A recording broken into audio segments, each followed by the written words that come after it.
আজকের এই বিশেষ বিশ্লেষণে সবাইকে স্বাগত জানাচ্ছি। আচ্ছা, মহামৃত্যুঞ্জয় মন্ত্রের নাম তো আমরা সবাই শুনেছি, তাই না?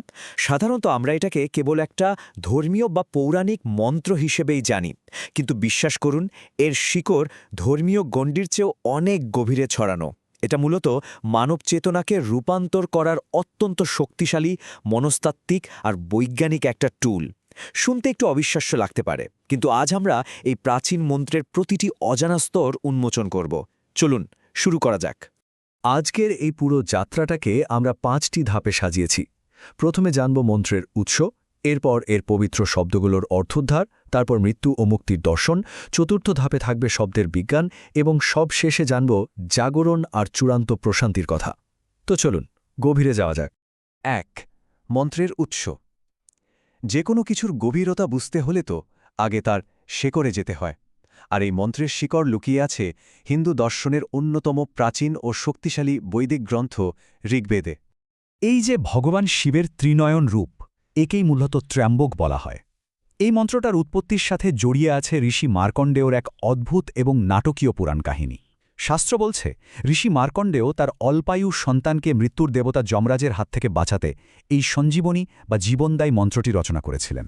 আর এর প্রভাবে স্বয়ং ভগবান শিব আবির্ভূত হয়ে যমরাজের হাত থেকে শিশুটিকে রক্ষা করেন। আসলে এটি কেবল একটা রূপকথার গল্প নয়, বরং মানুষের অকাল মৃত্যু এবং ভয়কে জয় করার যে আদিম আকাঙ্ক্ষা, তারই একটা চমৎকার প্রতীক। আর ঠিক এই পৌরাণিক বিশ্বাসের ওপর ভিত্তি করেই কিন্তু যুগের পর যুগ ধরে এই শক্তিশালী মন্ত্রটি একটা নির্দিষ্ট নিয়মে জপ করা হয়ে থাকে। ঐতিহ্যগতভাবে বিশ্বাস করা হয় যে অকাল মৃত্যু বা খুব গুরুতর রোগব্যাধি থেকে রক্ষা পেতে এই মহামৃত্যুঞ্জয় মন্ত্রটি ঠিক ১০৮ বার জপ করতে হয়। ২. পবিত্র শব্দের অর্থোদ্ধার। তো পুরাণের জগৎ থেকে একটু বেরিয়ে এসে এবার একটা ভিন্ন লেন্স দিয়ে মন্ত্রটাকে বিশ্লেষণ করা যাক। চলুন এই সংস্কৃত শ্লোকগুলোর পেছনের ভাষাতাত্ত্বিক স্তরটা একটু তলিয়ে দেখি। এই মন্ত্রের প্রতিটা শব্দ যেন এক একটা ডেটা পয়েন্ট, একদম নিখুঁত। মন্ত্রটি শুরু হচ্ছে ওন দিয়ে, যাকে বলা হয় সৃষ্টির আদিস্বর বা প্রাইমোর্ডিয়াল সাউন্ড ভাইব্রেশন। এরপর আসছে যজামাহে, মানে হল সমর্পণ করা। এরপরের শব্দটা ভীষণ ইন্টারেস্টিং, সুগন্ধিন। এটি মূলত সেই বিশুদ্ধ চেতনাকে বোঝায় যা সুগন্ধের মতো চারদিকে অদৃশ্যভাবে ছড়িয়ে পড়ে। আর পুষ্টিবর্ধনা মানে হল সেই শক্তি যা শুধু শরীরকে নয়, বরং আমাদের ভেতরকার আধ্যাত্মিক সত্তাকে পুষ্ট করে। তবে এখানে সবচেয়ে গুরুত্বপূর্ণ শব্দটা হল ত্রয়ম্বকম। ব্যাপারটা কিন্তু এমন না যে এটা কেবল শিবের 3টে চোখের আক্ষরিক বর্ণনা, বরং এটা একটা সম্পূর্ণ মনস্তাত্ত্বিক এবং আধ্যাত্মিক ফ্রেমওয়ার্ক। প্রথম চোখটি হল সূর্যের প্রতীক, মানে আমাদের কর্ম বা জাগ্রত চেতনা। দ্বিতীয়টি হল চন্দ্র, যা আমাদের মন আর অনুভূতিকে নিয়ন্ত্রণ করে। আর তৃতীয়টি হল অগ্নি, যা জ্ঞান আর চেতনার চূড়ান্ত রূপান্তরের প্রতীক। ভাবা যায় কতটা গভীরের অর্থ। আর এই জায়গাটাতেই মন্ত্রের সবচেয়ে সুন্দর রূপকটা লুকিয়ে আছে। উরওয়ারুকা মিভ মানে হল একটা লতানো পাকা ফল বা শশা। একটু খেয়াল করলেই বুঝবেন, একটা কাঁচা ফলকে গাছ থেকে ছিঁড়তে গেলে যেমন জোর খাটাতে হয়, মানুষও ঠিক সেভাবেই নিজের জাগতিক আসক্তিগুলো ছাড়তে গিয়ে ভয় পায়, অযথাই সংগ্রাম করে। কিন্তু মুক্তি বা এই আসক্তি থেকে বিচ্ছিন্ন হওয়াটা তো কোনো জোর করার বিষয় নয়। একটা ফল পাকলে যেমন নিজে থেকেই খুব স্বাভাবিকভাবে বোঁটা থেকে খসে পড়ে, আধ্যাত্মিক মুক্তিও ঠিক তেমনি চেতনার পরিপক্কতা এলে একদম স্বতঃস্ফূর্তভাবেই ঘটে যায়। ৩. মৃত্যু ও মুক্তির দর্শন। এখানেই প্রাচীন ঋষিদের অসাধারণ দর্শনের সাথে আমাদের আধুনিক চিন্তাধারার একটা দারুণ মেলবন্ধন ঘটে। খেয়াল করার মতো বিষয় হল, মহামৃত্যুঞ্জয় মন্ত্র কিন্তু আক্ষরিক মৃত্যুর কথা বলে না। আক্ষরিক মৃত্যু মানে তো স্রেফ ভৌতদেহের অবসান, কিন্তু এই মন্ত্র আমাদের দার্শনিক মৃত্যু জয় করতে শেখায়। এখন প্রশ্ন হল, এই দার্শনিক মৃত্যু কি?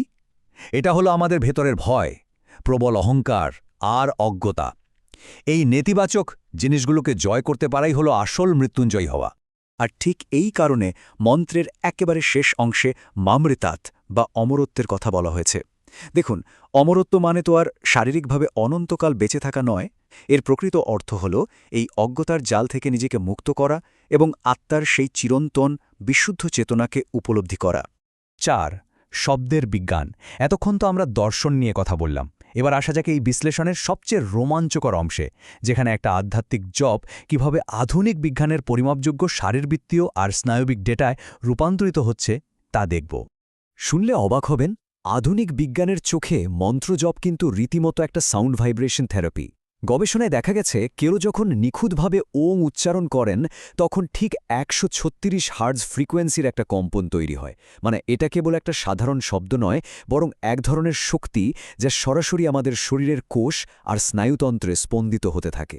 আর এর ফলে আমাদের শরীরে যা ঘটে তা সত্যিই জাদুকরী। এই মন্ত্রের ক্রমাগত জপ আমাদের ব্রেন ওয়েভকে শান্ত, আলফা বা গভীর থিটা স্তরে নিয়ে যায়। এটি শরীরের প্যারাসিম্প্যাথেটিক নার্ভাস সিস্টেম বা স্নায়ুতন্ত্রকে অ্যাক্টিভেট করে দেয়, যার মানে হল শরীর সিগন্যাল পায় যে হ্যাঁ, এখন বিশ্রামের সময়। আর এর রেজাল্ট, হৃদস্পন্দনের হার কমে যায়, রক্তচাপ নিয়ন্ত্রণে আসে এবং সবচেয়ে বড় কথা, আমাদের শরীরে কর্টিসল বা স্ট্রেস হরমোনের মাত্রা ম্যাজিকের মতো কমে যায়।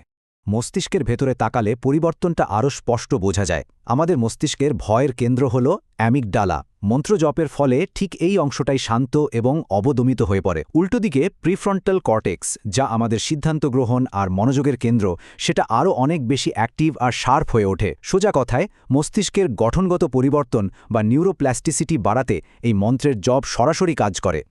শুধু তাই নয়, এই মন্ত্রের গঠনটাই এমন যে এটা পড়ার সময়ে আমাদের শ্বাস-প্রশ্বাস প্রাকৃতিকভাবেই ধীর হয়ে আসে।